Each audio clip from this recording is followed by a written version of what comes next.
Berikut ini adalah hasil presentasi dari Akarim DP, seorang wartawan, anggota DPA dan anggota MPRS, yang dipresentasikan dalam seminar SKP HAM di Balairung Universitas Negeri Manado, Unisma, di Tondano, 12 April 2003, yang merupakan hasil investigasinya pada saat-saat G30S sedang direncanakan, yang kemudian diuji kebenarannya dengan pertemuannya dengan pihak-pihak yang terlibat dalam gerakan itu, mulai dari Letnan Kolonel Untung Samsuri, Komandan Batalion 1 Cakrabirawa yang menjadi komandan gerakan, serta perwira-perwira pendukungnya seperti Kolonel Alatif, Komandan Brigade Infanteri 1 Kodam 5 Jaya, Mayor Bambang Soepeno, Komandan Batalion 450 Brawijaya dari Madiun dan Kapten Kuncoro, Kepala Staf Batalion 454 Diponegoro dari Semarang, yang didatangkan oleh Panglima Kostrat Maijen Soeharto ke Jakarta untuk mendukung gerakan. Demikian pula pembicaraannya dengan Nyono, orang pertama PKI untuk DKI Jakarta dan sekitarnya, yang menjadi komandan kekuatan PKI mendukung gerakan. Juga pembicaraannya dengan Ketua Umum PKI DN Aidit menjelang meletusnya G30S. Masih dilengkapi lagi pembicaraan Akarim DP dengan semua komandan regu yang ditugasi menculik para jenderal ketika bertahun-tahun kumpul bersama dalam tahanan. Pembicaraannya dengan Dr. Soebandrio setelah dia bebas dari tahanan, yang mengakui menjadi bagian dari G30S, memberikan gambaran yang lebih jelas mengenai gerakan yang akhirnya menggulingkan Bung Karno dari posisinya sebagai kepala negara, dan dari semua jabatan kenegaraan yang melekat pada dirinya. Dan semuanya menjadi lebih gamblang setelah terbitnya The Foreign Relation of the United States, yang menjelaskan bagaimana CIA, Amerika Serikat, dan Mi-6, Inggris, menggulingkan Bung Karno.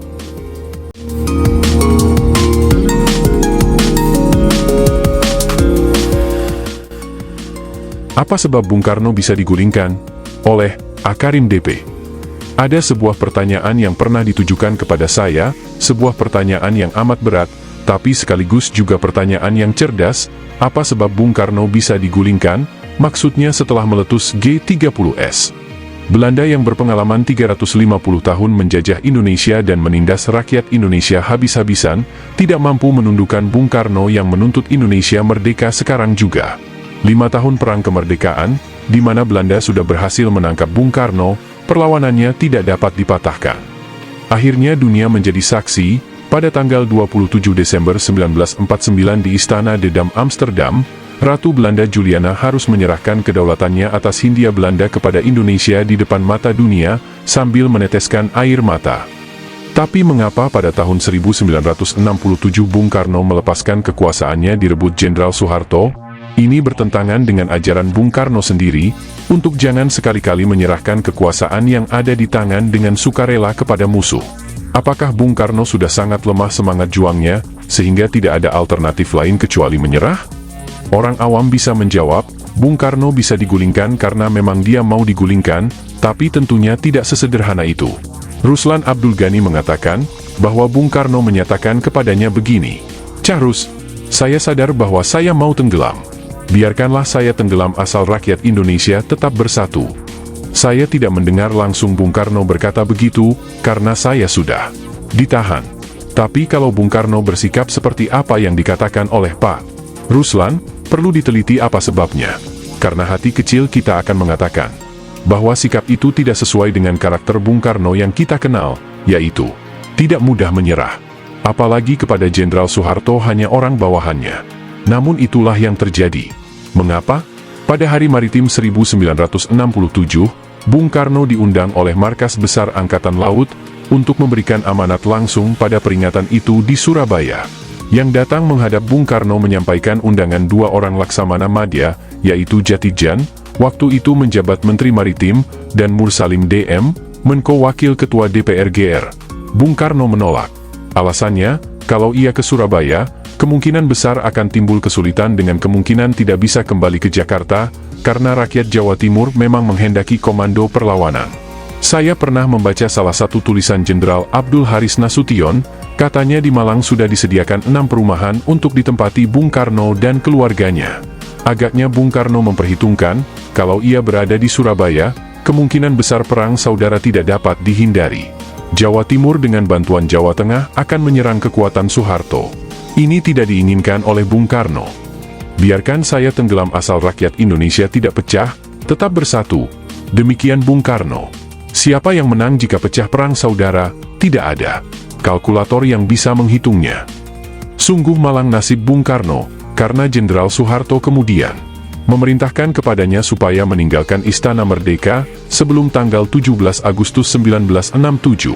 Bung Karno beserta semua anak-anaknya pergi dari istana dengan pakaian kaos oblong dan celana piyama, beralaskan kaki dengan sendal, menumpang mobil Volkswagen Kodok, satu-satunya mobil milik pribadinya yang dihadiahkan oleh Piola kepadanya, pergi ke Wisma Yaso, di mana kemudian menjadi tempat tahanannya sampai wafat.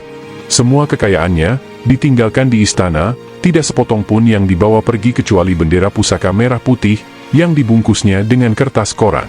Anak-anaknya pun tidak boleh membawa apa-apa, kecuali pakaian sendiri, buku-buku pelajaran sekolah dan perhiasannya sendiri. Selebihnya ditinggalkan semua di istana, dan sampai sekarang tidak kedengaran bagaimana nasib barang-barang itu. Megawati yang sekarang presiden kita, sepertinya melupakan begitu saja TEP MPRS nomor 33/1967 yang menggulingkan Bung Karno, yang juga menugaskan kepada Jenderal Soeharto waktu itu pejabat presiden, untuk menyelesaikan persoalan hukum menyangkut Dr. Insinyur Soekarno, yang tidak pernah dilaksanakan sampai Bung Karno wafat sebagai tahanan G30S. Selama Bung Karno ditahan di Wisma Yaso, diperlakukan sangat tidak manusiawi. Bung Hatta menceritakan bagaimana permintaan Bung Karno kepada Soeharto, untuk sekedar mengizinkan mendatangkan seorang dukun pijat ahli langganan Bung Karno dan juga langganan Bung Hatta, ditolaknya. Bung Karno mengharapkan dengan bantuan pijatan dukun ahli itu, penderitaannya akan berkurang. Itulah kemudian yang mendorong Bung Hatta menulis surat kepada Bung Soeharto, yang mengecam tidak manusiawinya sikap itu, pada tanggal 15 Juli 1970. Bahkan sebelumnya, Bung Hatta sudah minta kepada Soeharto lewat Durmawel SH, penuntut umum perkara Dr. Soebandrio, supaya Soeharto sesudah 3 tahun lebih mengusut perkara Bung Karno, segera mengajukannya ke pengadilan, untuk memastikan apakah Bung Karno bersalah atau tidak. Sebab jika Bung Karno meninggal dalam statusnya sebagai tahanan politik karena tidak diadili, maka rakyat di Jawa Tengah dan Jawa Timur yang percaya bahwa Bung Karno tidak bersalah, akan menuduh pemerintahan Soeharto sengaja membunuhnya, kata Bung Hatta. Dan memang itulah yang terjadi, Soeharto tentu dituduh sengaja membunuh Bung Karno. Bung Karno menderita penyakit gagal ginjal, di mana kedua ginjalnya tidak berfungsi lagi dengan baik, tapi saya kira tidak diberikan pengobatan cuci darah, sehingga nampak wajahnya bengkak-bengkak, menyebabkan jiwanya tidak tertolong lagi. Seumpama penyiksaan Soeharto terhadap Bung Karno yang begitu tidak manusiawinya dilupakan oleh Mega, dan memaafkannya seperti yang dituntut oleh pendukung Soeharto, dengan alasan bahwa Soeharto sekarang, menurut pengakuan para dokternya, sudah menderita sakit di otak yang tidak bisa disembuhkan lagi, betul-betul sangat mulia budi Mega yang tidak bisa dicarikan bandingannya. Karena Tuhan sendiri pun tidak bisa mengampuni dosa seorang hambanya, sebelum yang bersangkutan bertobat dan meminta maaf kepada pihak yang dicederai, dan memaafkannya. Mahakarya para pendongkel. Apa yang saya uraikan di atas merupakan mahakarya dan prestasi agung dari para pendongkel Bung Karno, yang dipelopori oleh Kesatuan Aksi Mahasiswa, KAMI, Kesatuan Aksi Pemuda, Pelajar, KAPI, Kesatuan Aksi Sarjana Indonesia, KASI, dan berbagai kesatuan aksi lainnya, lengkap dengan laskar-laskarnya dan Baiking ABRI, yang terus-menerus lakukan demonstrasi sambil menghujat Bung Karno, dengan mendapat ransum tiap hari 5.000 nasi bungkus lengkap dengan lauk pauknya, dari Kedutaan Besar Amerika, yang mengalokasikan dana 1 juta US dollar, ditukar dengan rupiah di pasar gelap. Demikian disinyalir oleh Bung Karno. Di samping itu juga DPR GR dan MPRS, yang susunan keanggotaannya sudah direvisi oleh Soeharto, serta berbagai partai politik yang cepat berbalik menjadi anti-Soekarno, semuanya serentak bergerak mensukseskan mahakarya dan program agung untuk menggulingkan Soekarno, serta menghujatnya habis-habisan, untuk menaikkan Soeharto yang mereka nilai sebagai pahlawan dan pemimpin besar yang baru muncul.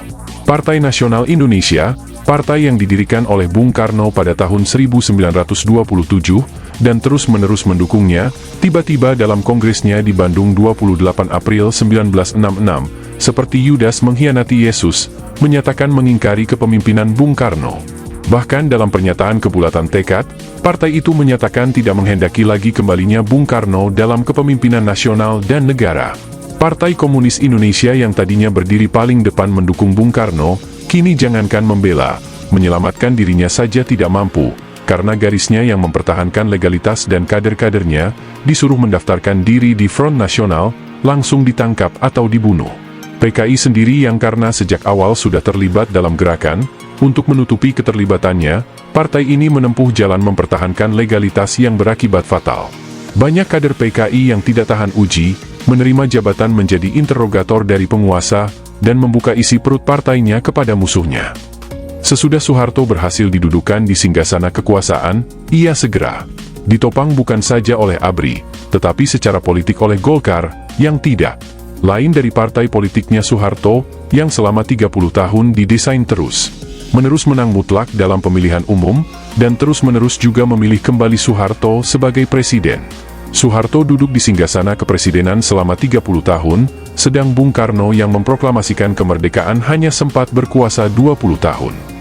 G30S yang disebut oleh Bung Karno sebagai Gestok, Gerakan 1 Oktober, yang langsung dipimpin oleh Soeharto, memang dialah arsiteknya. Dr. Soebandrio yang waktu itu Wakil Perdana Menteri I, Menteri Luar Negeri dan Kepala Badan Intelijen menambahkan, bahwa prestasi gemilang Soeharto tidak terlepas dari dukungan Amerika Serikat, yang memang sudah lama berusaha menggulingkan Bung Karno dan sekaligus menghancurkan PKI, seperti yang terungkap dalam buku Foreign Relations of the United States, yang diterbitkan dan dicetak oleh percetakan negara AS, tapi yang ditarik kembali oleh Departemen Luar Negeri dari peredaran, karena isinya masih harus dirahasiakan. Tetapi sudah banyak yang lolos ke luar negeri, dan saya menerima copinya dari sahabat saya di Australia, Profesor Dr. Angus MC Intire. Pembuktian lain bahwa Soeharto adalah sang arsitek, menurut pengakuan Untung, 3 minggu sebelum meletusnya G30S, ia dan Kolonel Latif, masing-masing sebagai Komandan Batalion 1 Cakrabirawa dan Komandan Brigade Infanteri 1 Kodam 5 Jaya, sudah merundingkan dengan Soeharto langkah-langkah yang perlu diambil. Untung dan Latif kedua-duanya bekas anak buah Soeharto, dan persahabatan mereka terus berkelanjutan. Kunjungan Latif ke RSPAD Gatot Subroto pada malam gerakan akan dilancarkan 4 jam kemudian, menemui Soeharto sedang menemani istrinya menunggui anak bungsu mereka Tommy, yang sedang dirawat di sana karena kena guyur sup mendidih. Anak kesayangannya yang diakini membawa rezeki, adalah kontak terakhir pelaksana gerakan, untuk melaporkan bahwa gerakan segera dilaksanakan. 4 jam kemudian, yang diterimanya dengan penuh keseriusan. Belakangan Kolonel Latif mengakui dalam bukunya edisi kedua, bahwa laporan yang sama disampaikan juga kepada Panglima Kodam 5 Jaya, Umar Wirahadikusuma.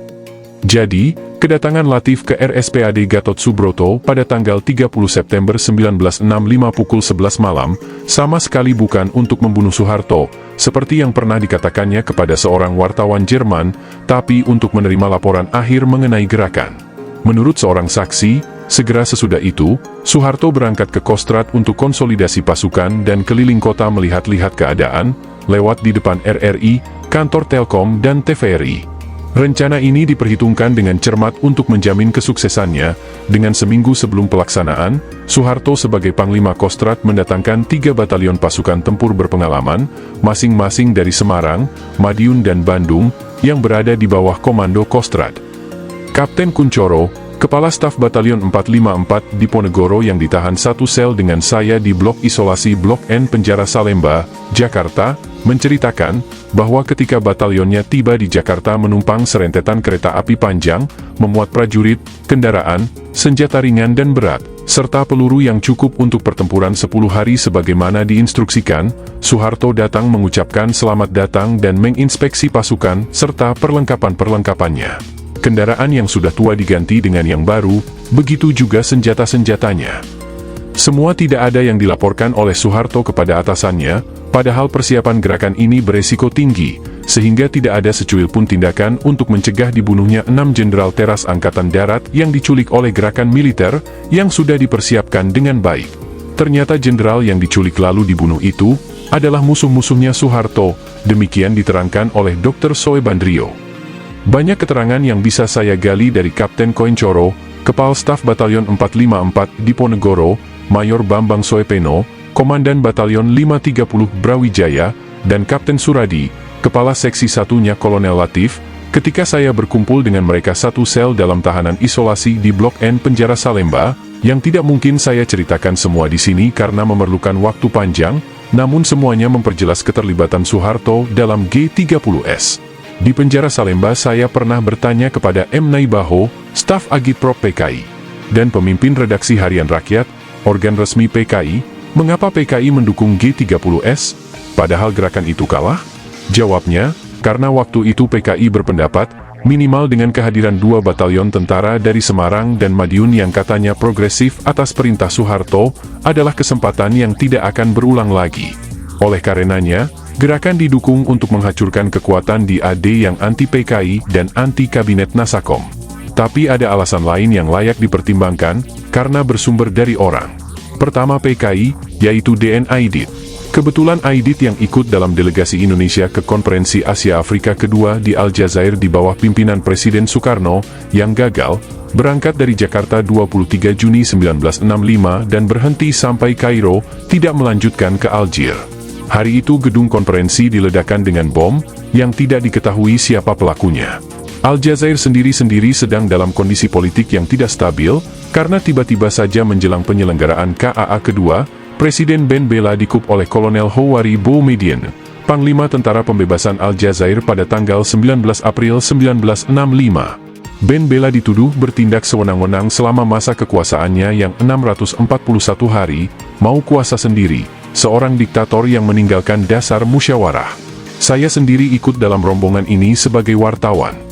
Dari Kairo, Bung Karno pergi ke Paris dan mengumpulkan para duta besar kita yang ada di AS dan Eropa, untuk mendapatkan briefing mengenai kegagalan KAA kedua, dan sekaligus menguraikan persiapan Conference of the New Emerging Forces, atau CENEFO, yang akan diselenggarakan di Jakarta.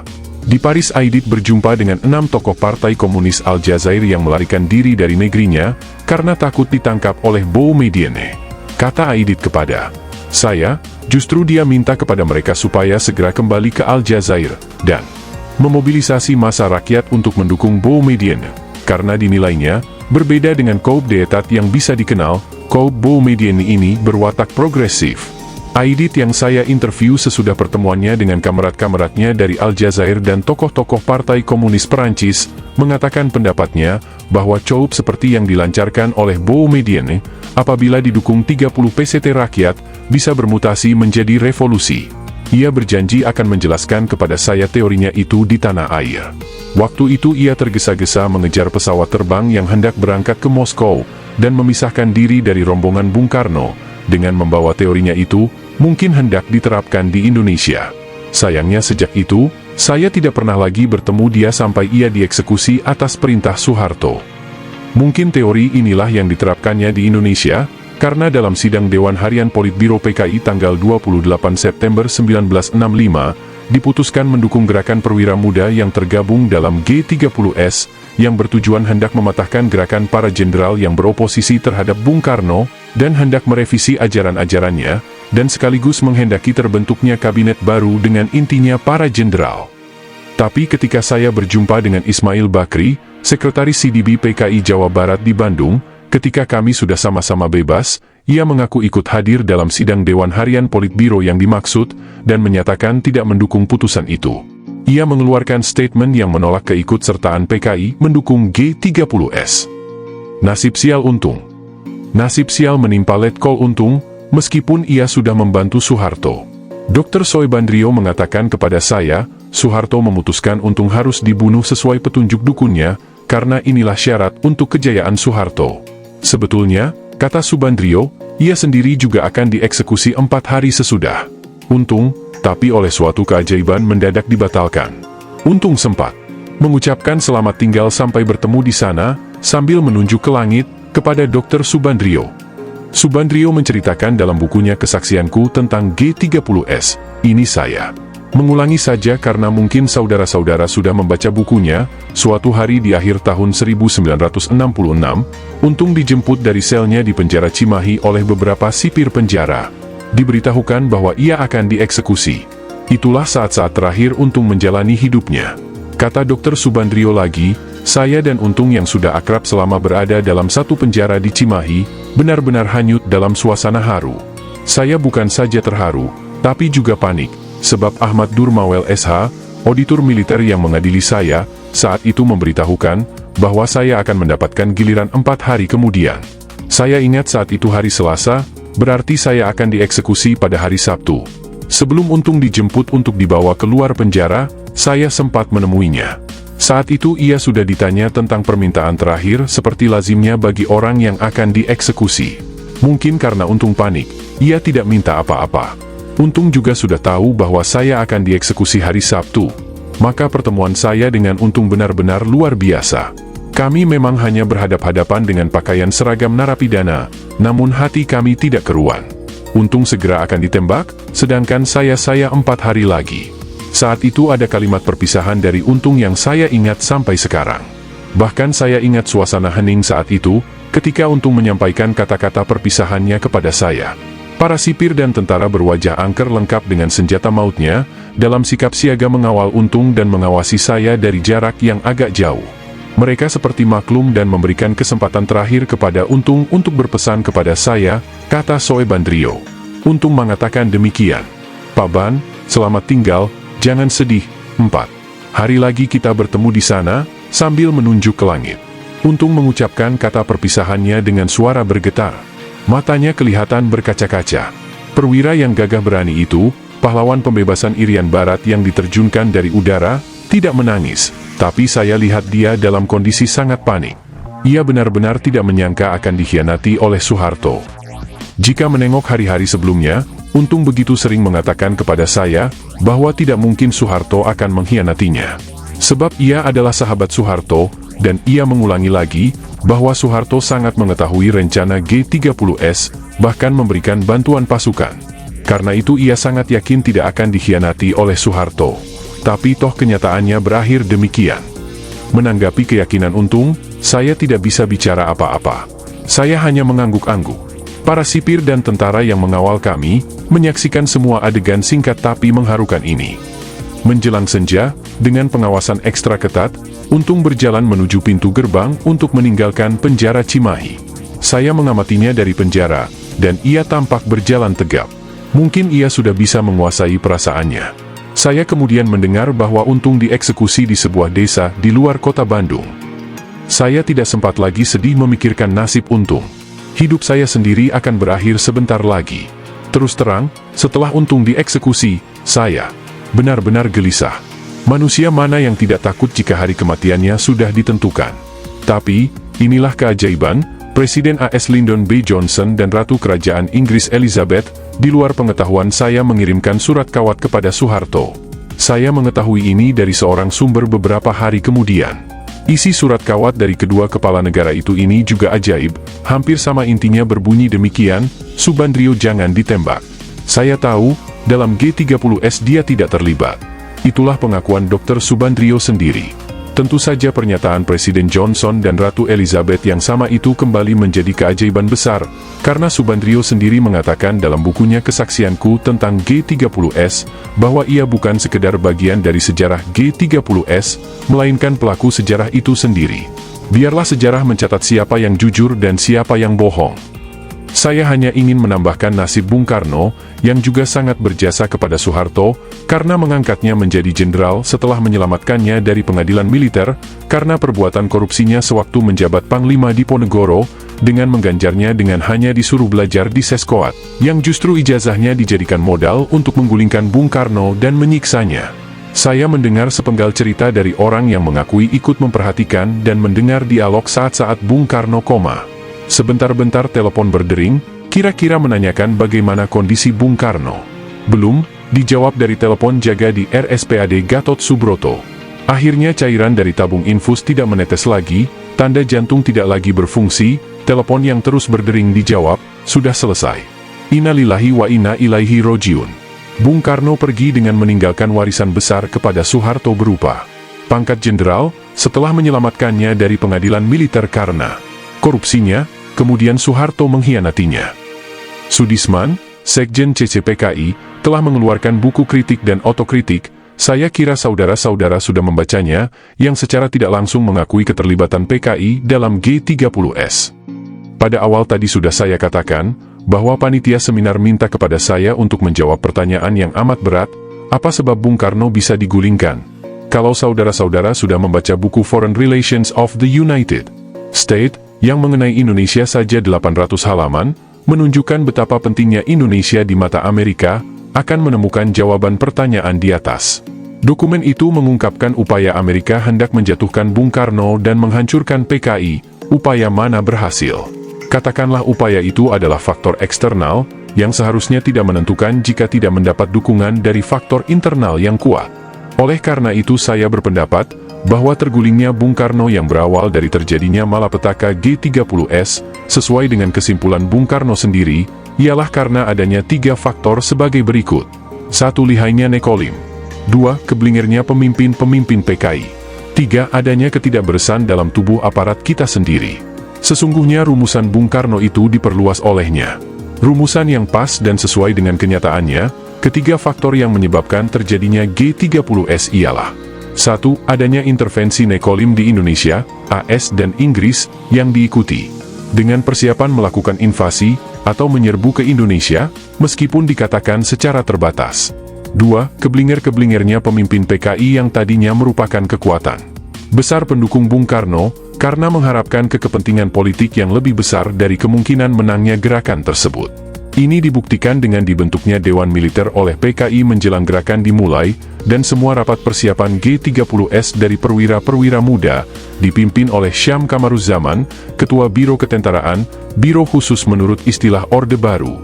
3. Adanya oposisi yang kuat dalam jajaran kekuasaan Bung Karno sendiri, terutama dari Angkatan Darat dan partai-partai politik yang tadinya pura-pura mendukung Bung Karno sebelum G30S.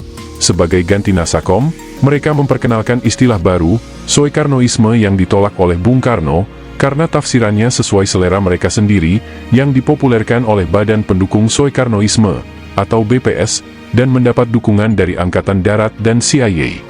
Uraiannya ada dalam buku Foreign Relations of the United States. Partai Nasional Indonesia yang didirikan oleh Bung Karno dan teman-temannya pada tahun 1927, dan terus-menerus mendukung politik Bung Karno, dalam kongresnya di Bandung 28 April 1966, sudah mengingkari kepemimpinan Bung Karno. Bahkan dalam pernyataan kebulatan tekad 21 Desember 1967, PNI mengatakan, tidak menghendaki lagi kembalinya Bung Karno dalam kepemimpinan negara dan pemerintahan.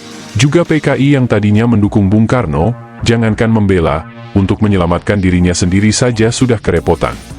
Walhasil Bung Karno sudah dikepung dari segala penjuru, sehingga tidak mungkin lagi meloloskan diri, apalagi ia sendiri menolak memberikan komando perlawanan. Meskipun pendukungnya sampai tahun 1966 masih sangat optimis menang, jika Bung Karno mau saja memberikan komando perlawanan. Soeharto sejak awal sudah mengatakan, bahwa yang mendalangi G30S ialah PKI. Dr. Subandrio yang memegang jabatan strategis pada saat itu, yaitu sebagai Wakil Perdana Menteri I Menteri Luar Negeri dan Kepala Badan Pusat Inteligen mengatakan, justru G30S disiapkan oleh Soeharto sejak awal sampai pelaksanaan dan selesainya. Dr. Subandrio tidak percaya kalau PKI disebut dalangnya, sebab kalau PKI YNG mempunyai anggota 3 juta dan pendukung aktif 17 juta yang mendalanginya, akan terjadi banjir darah yang luar biasa hebatnya. PKI dalam kesibukannya membantah ketidakterlibatan, dimentahkan oleh pengakuan-pengakuan yang diberikan oleh Nyono, anggota Politbiro di muka sidang Mahmilub, dengan mengakui keterlibatan PKI, setelah digiring oleh Ketua Mahkamah dan Auditor dengan pertanyaan-pertanyaan yang diajukan di muka sidang. Pengakuan-pengakuan yang lebih jelas, bisa dibaca dalam buku tentang hasil-hasil persidangan Mahmilub dalam penyelesaian perkara G30S, yang diterbitkan oleh Pusat Pendidikan Kehakiman Angkatan Darat. Di samping itu, masih ada lagi surat DNA Idit selaku Ketua Sentral Komite PKI. Tertanggal 10 November 1965, sebelum ia ditangkap, ditujukan kepada seluruh CDB PKI se-Indonesia terdiri 11 poin, disita dari seorang kader PKI di Jawa Tengah, beberapa yang pokok saya kutipkan di bawah ini. 1. Akibat gerakan 30 September yang seharusnya adalah 100 PCT. Soal Angkatan Darat telah mendatangkan malapetaka besar pada PKI, walaupun semua soal ini dalam diskusi dan instruksi-instruksi yang lalu telah kami perhitungkan. Namun jelas semua tindakan kaum reaksioner khususnya Dewan Jenderal dapat mengecilkan anggota partai yang masih belum berpengalaman. 2. Dalam menanggulangi hal-hal ini, memang dalam praktek tidak semua persiapan perkiraan yang lalu, sesuai dengan kenyataan yang telah kita pikirkan, baik dari partai-partai sekawan, maupun dari Sosro, maksudnya Bung Karno, dan Ceweng, maksudnya Dr. Soebandrio, jelas tidak membuktikan kesetiakawanan, apalagi memenuhi janji yang telah diucapkan.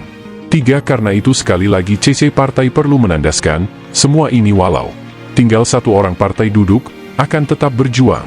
Apa yang sekarang terjadi adalah sebagai jenderal repetisi, tapi bila ucapan politik Sosro dapat diterima Dewan Jenderal, bahwa gerakan 30 September adalah en rimpel integro te ocean, atau soal kecil, ini untuk kita sangat menolong, berarti dor-doran dan jor-joran, yang sekarang dihadapkan Dewan Jenderal terhadap partai dan oknum-oknum kita dapat terhenti, sehingga kita dapat berkonsolidasi kembali.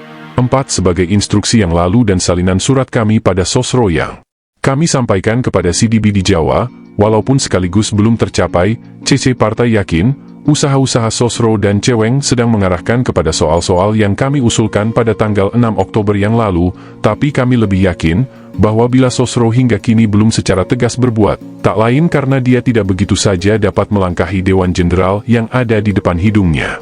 5. Sosro telah menyetujui untuk sementara saya menyingkir ke tetangga.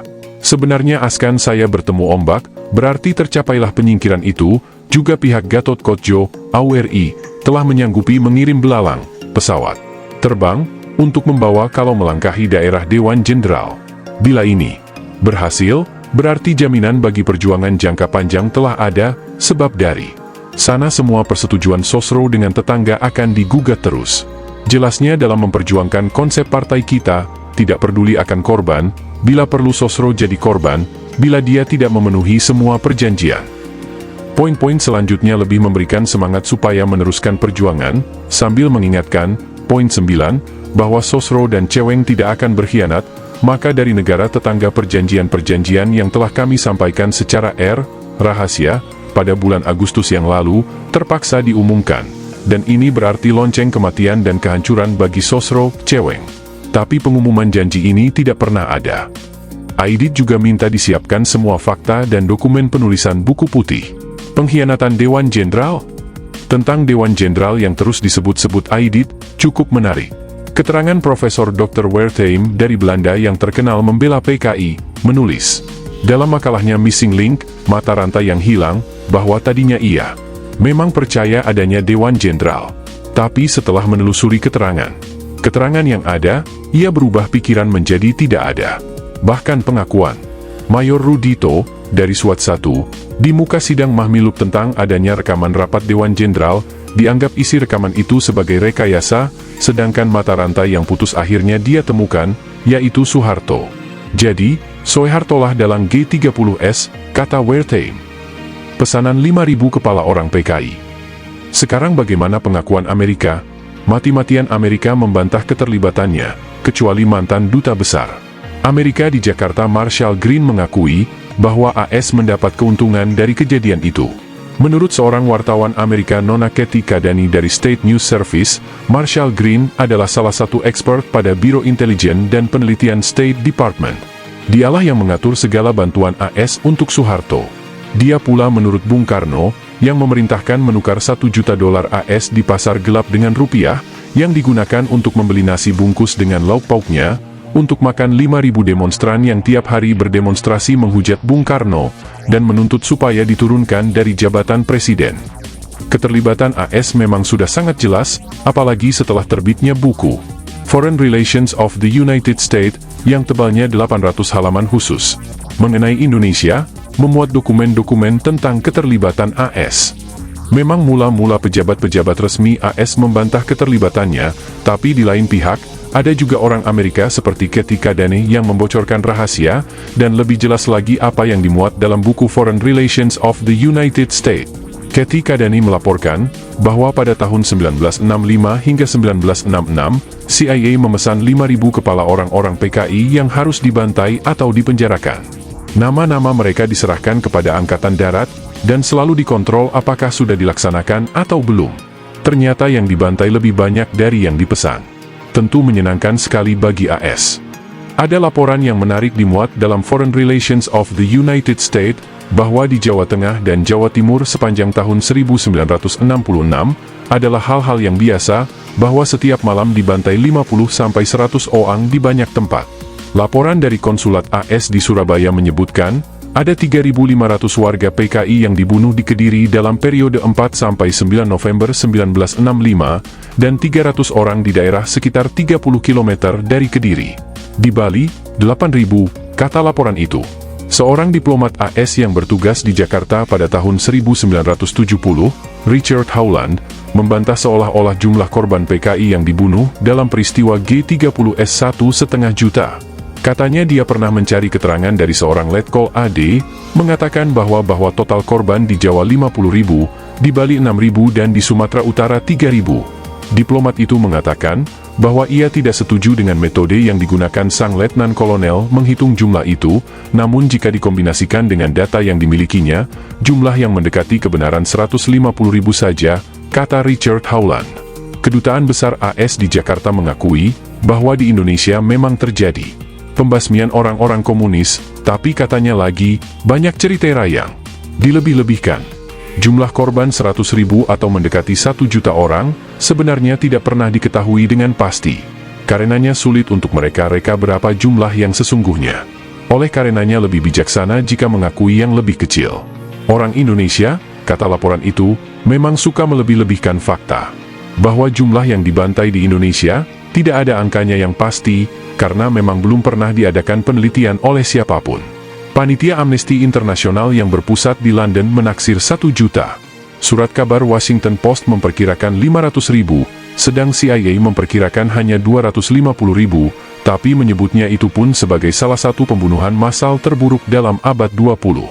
Apalagi jika seperti yang dikatakan oleh Jenderal Sarwo Edi, Panglima Penumpasan G30S, sebelum beliau meninggal kepada Bapak Permadi SH, yang datang menjenguknya mengatakan, jumlah yang sebenarnya 3 juta. Bapak Permadi terkejut mendengar angka itu, tapi Sarwo Edi mengatakan, jangan kaget, memang itu yang sebetulnya. Mudah menunjuk siapa yang memprovokasi sehingga terjadi pembunuhan-pembunuhan yang kejam itu. Amerika. Sejak tahun 1957 hingga 1958, pada peristiwa pemberontakan PRRI Permesta, rencana hendak membunuh Bung Karno sudah dipertimbangkan dengan matang. Pemberontakan PRRI Permesta ini sepenuhnya didukung oleh AS. Untung mereka kalah. Menurut buku Foreign Relations of the United States, Duta Besar AS di Jakarta Howard Jones yang pandai ngibulin Bung Karno, melapor ke Washington, bahwa coup d'etat Angkatan Darat hendak menggulingkan Presiden Soekarno, semula direncanakan akan dilangsungkan pada bulan Mei atau Juni 1965, mengambil kesempatan ketika Bung Karno berada di luar negeri. Tapi rencana ini gagal, karena orang-orang yang terlibat di dalamnya lambat bertindak. Akhirnya Letkol Untung yang mendahului rencana AD yang akan diadakan pada 5 Oktober, bertepatan dengan Hari Angkatan Bersenjata dengan melancarkan gerakan 30 September. Tapi banyak laporan yang mengatakan, bahwa Untung hanyalah sekedar boneka yang dikorbankan oleh Soeharto, yang ambisinya sudah sampai di ubun-ubun. Begitu laporan CIA tanggal 6 Oktober 1965. Laporan itu cocok dengan apa yang diketahui, bahwa Untung adalah kaki tangan Soeharto. Semua rencana persiapan G30S dilaporkan dan dikoordinasikan dengan Soeharto, baik oleh Untung maupun Latif. Begitu kesaksian Dr. Subandrio yang mengakui dirinya adalah bagian dari sejarah G30S. Ketika Latif melapor kepada Soeharto di RSPAD Gatot Subroto 4 jam sebelum gerakan dilaksanakan, Soeharto membiarkan semua itu berjalan. Masalahnya menjadi krusial dan kritis, ketika harus menjawab pertanyaan, siapa sebenarnya sponsor G30S itu? CIA selalu dituding sebagai sponsor. CIA mempunyai agen yang bernama Kamaruzzaman alias Syam, dia juga menjadi Intel AD di PKI. Kedudukannya sangat penting, yaitu apa yang dikenal dengan Kepala Biro Khusus. Sebetulnya istilah biro diciptakan oleh Orde Baru, karena istilahnya yang sebenarnya menurut Cugito, anggota Politbiro, yang pernah saya wawancarai. Sebelum meninggal, katanya, Biro Ketentaraan. Peran Syam sebagai double agent sempat memusingkan kepala Profesor Dr. Wertheim, karena katanya istilah double agent hanya dipublikasikan sekali oleh Sinar Harapan, sesudah itu tidak pernah muncul lagi. Menurut Wertheim, tentu dilarang oleh Orde Baru. Oknum Syam ini sangat dipercayai oleh Aidit, dan seolah-olah dialah yang menjadi orang kedua di PKI sesudah Aidit. Kamaruzzamanlah yang memimpin semua pertemuan perwira-perwira maju yang mempersiapkan gerakan. Semuanya dilaporkan Syam kepada Aidit, dan tentu Aidit senang sekali mendengarkan laporan Syam itu, karena yang digambarkan adalah kemenangan dan kemenangan. keterlibatan tokoh-tokoh PKI sulit dibantah, karena Soedisman sendiri secara samar-samar mengakuinya dalam kritik dan otokritik. Nyono anggota Politbiro dan Prispardede calon anggota Politbiro juga mengakui. Di sidang Mahmilub, adanya 3 kali rapat yang penting, yang dihadiri oleh DN Aidit, MH Lukman, Nyoto, Soedisman, Insinyur Sakirman, Anwar Sanusi, Nyono, Prispardede, Rewang, dan Suwandi. Dalam rapat-rapat itu Aidit menginformasikan adanya Dewan Jenderal yang hendak mengadakan KUP. Ketika Ketua Mahkamah menanyakan, apakah ada bukti tertulis yang diperlihatkan oleh Aidit, dijawab oleh Nyono, tidak ada. Informasi secara lisan yang disampaikan oleh Ketua Aidit, selalu dinilai sudah benar. Nyono dan Prispardede juga mengakui, dibicarakannya imbangan kekuatan antara Dewan Jenderal dan kelompok perwira-perwira maju. Hasil penilaian imbangan itu positif bagi perwira-perwira maju yang didukung PKI. Tidak disadari sama sekali, bahwa gerakan perwira maju sebetulnya bukan dikendalikan oleh PKI, melainkan oleh Jenderal Soeharto, karena tokoh-tokohnya adalah orang-orangnya Soeharto. Sehingga timbul pertanyaan usil, apakah juga Soeharto seorang PKI, meskipun dia munafik? Namun seorang komandan batalion dari Tangerang, Mayor Agus Sigit, yang selalu ikut dalam rapat-rapat persiapan, karena batalionnya disiapkan untuk mendukung, mengatakan kepada saya waktu bertemu di Salemba, ia juga ditahan. Pada waktu rapat membicarakan imbangan kekuatan, ia sudah menyatakan bahwa imbangan kekuatan yang dilaporkan belum bisa menjamin kemenangan. Tapi pendapatnya tidak diterima. Oleh karena itu ia tidak hadir-hadir lagi dalam rapat-rapat berikutnya, dan juga tidak hadir serta menggerakkan pasukannya ke Lubang Buaya pada saat gerakan ini dimulai.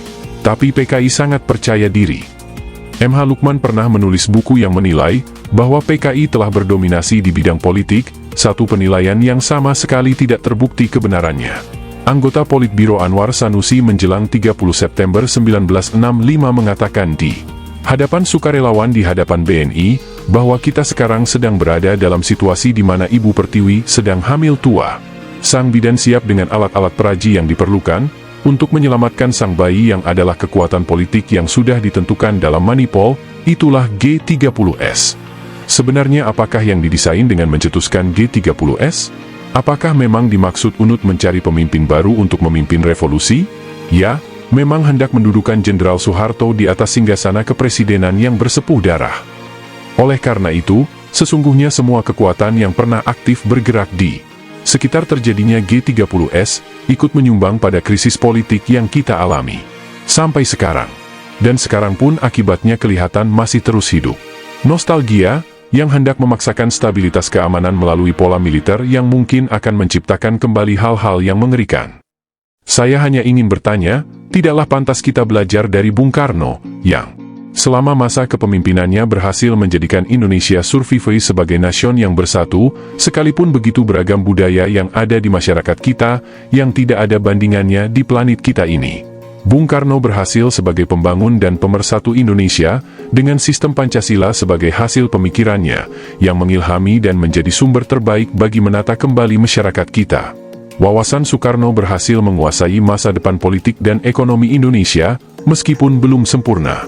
Kata seorang diplomat Kanada, Profesor Peter Daleskat yang terkenal di Indonesia, karena kajiannya tentang hasil konspirasi CIA bersama kliek militer Soeharto, menggulingkan Presiden Soekarno, menyampaikan sepucuk surat kepada editor Hasta Mitra, yang menerbitkan buku 100 tahun Bung Karno dalam Liber Amicorum, kumpulan tulisan para sahabat Bung Karno, mengatakan bahwa dengan membaca pidato-pidato Bung Karno, betul-betul memberikan inspirasi yang sangat kaya dengan muatan intelektual.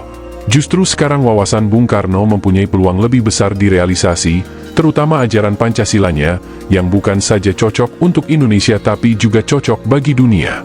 Peter Daleskat juga menulis sebuah karangan dalam buku itu. Apa yang saya uraikan mudah-mudahan sudah menjawab pertanyaan panitia seminar. Namun saya minta difahami, bahwa saya tidak memberikan jawaban dengan harga mati. Artinya, saya serahkan kepada saudara-saudara untuk mengambil kesimpulan, setelah mempertimbangkan bahan-bahan yang saya kemukakan. Bahan-bahan itu tentu tidak lengkap, mungkin lebih banyak yang belum saya ketahui. Oleh karena itu, saya harap seminar ini sendiri dapat mendiskusikannya, setidak-tidaknya oleh satu tim yang dipilih. Namun menurut pendapat saya, apapun kesimpulan kita, semua yang kita bicarakan di sini, sudah menjadi catatan sejarah. Kita tidak bisa lagi mengingkarinya, artinya yang salah tetaplah salah, sebaliknya yang benar tetap saja benar. Apakah dengan demikian kita akan terus frustasi dan mencaci maki mereka yang mau kita caci maki? Jika ini yang menjadi sikap kita, maka pastilah kita akan ditinggalkan. Dinamikanya perkembangan zaman yang tidak bisa di-stop. Saya setuju jalan keluar yang ditunjukkan oleh Bung Karno. Dalam menyikapi kondisi yang semacam ini, kita jangan membiarkan diri kita terperangkap oleh gelapnya masa silam, karena dengan demikian, kita tidak bisa membuat kemajuan-kemajuan baru. Ini artinya, kepada masa depanlah kita harus berorientasi, dan bukan menengok ke belakang sambil menangisi manisnya masa silam kita yang hilang, dan membiarkan diri kita merana, meskipun kita juga tidak boleh meninggalkan sejarah. Mari kita berusaha sekuat tenaga melepaskan diri dari belenggu masa silam yang menyesakkan nafas. Hiruplah udara segar masa depan, di mana harapan kita bisa diletakkan. Tentunya kita harus mampu menarik pelajaran dari kegagalan masa silam, dengan menelusuri makna adagium klasik, bahwa kegagalan hanyalah sukses yang tertunda. Sikap seperti ini, rasanya lebih dialektis. Jangan pelihara sikap pesimisme dan seperti yang pernah dikatakan Presiden Megawati dalam pidato tahun barunya 2000, dunia ini akan belum kiamat. Mari bulatkan tenaga, samakan visi dan misi dalam mendayung bahtera perjuangan, untuk melawan bahaya disintegrasi bangsa dan penginjak-injakan hukum, serta bahaya korupsi yang diwariskan oleh Soeharto kepada kita, menuju reformasi sejati, karena seperti yang dikatakan Presiden Mega, kepadanya hanya diwariskan pemerintahan keranjang sampah. Mungkin Soeharto memang mewariskan orang-orangnya kepada Mega. Mari kita teriakkan tekad yang sekuat-kuatnya ditegakkannya hukum untuk membasmi korupsi politik dan ekonomi, kolusi dan nepotisme warisan Soeharto dan Orde Barunya, yang sekeranjang sampah. Mari kita memasuki milenium baru dengan penuh optimisme, namun disertai tekad yang kuat, tanpa henti-hentinya melakukan introspeksi dari saat ke saat. Saya akhiri uraian saya sampai di sini, dengan kesadaran bahwa makalah ini masih jauh dari sempurna. Oleh karena itu marilah kita sempurnakan. Saya mohon maaf atas segala kekurangan dalam penyajian yang mungkin tidak memenuhi harapan. Sekian. Terima kasih. Merdeka!